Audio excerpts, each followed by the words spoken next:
Batu bara menjadi salah satu sumber daya yang paling diandalkan oleh Indonesia. Data pada 2018 menunjukkan pembangkit listrik di Indonesia mengandalkan batu bara sebagai sumber energinya sebesar 60%. Selain sebagai sumber daya untuk memenuhi kebutuhan domestik, batu bara juga menjadi komoditas ekspor ke 50% negara-negara Asia, dengan kisaran total 458,8 juta ton pada 2019.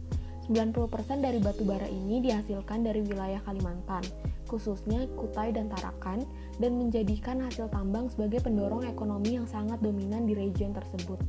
Menurut data, hasil pertambangan menyumbangkan 44,16% terhadap pendapatan domestik regional bruto Kalimantan Timur. Di Kalimantan Timur, terdapat banyak lokasi pertambangan.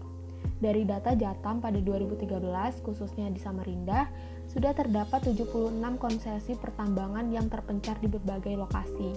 Seperti yang sudah saya jelaskan lebih detail di video sebelumnya, di mana saya menjelaskan tentang implikasi global dari pertambangan batu bara, di sini saya akan kembali menjelaskan dan memberi data tambahan, bahwa pertambangan sepertinya menjadi pisau bermata dua. Dengan keuntungan ekonomi yang melimpah, pertambangan juga dapat menjadi sumber masalah jika tidak dioperasikan dengan baik. Dengan banyaknya situs pertambangan di Samarinda, kelangsungan hidup warganya juga sangat terpengaruh. Terlihat dengan bagaimana kawasan bekas pertambangan menjadi lahan yang tidak dapat menyerap air dan berimplikasi pada banjir besar yang selalu dirasakan Samarinda. Menurut data, terdapat 37.000 orang yang terdampak banjir, tersebar di 11 kelurahan di 4 kecamatan. Di Hulu Samarinda, Jatam mencatat ada 10 perusahaan tambang, dan melihat hal ini, Jatam mendesak pemerintah untuk mengevaluasi perusahaan-perusahaan tersebut mengenai kontrol lingkungannya.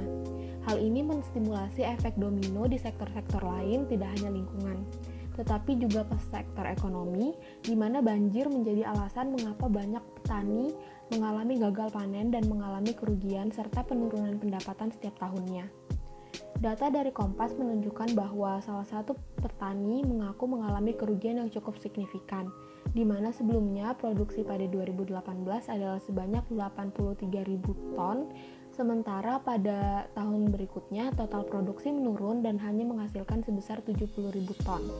Dari pemaparan data dan informasi tersebut, bisa disimpulkan kalau ternyata pertambangan merupakan industri atau sektor yang tricky yang bisa membawa keuntungan dan kerugian yang bahkan lebih besar.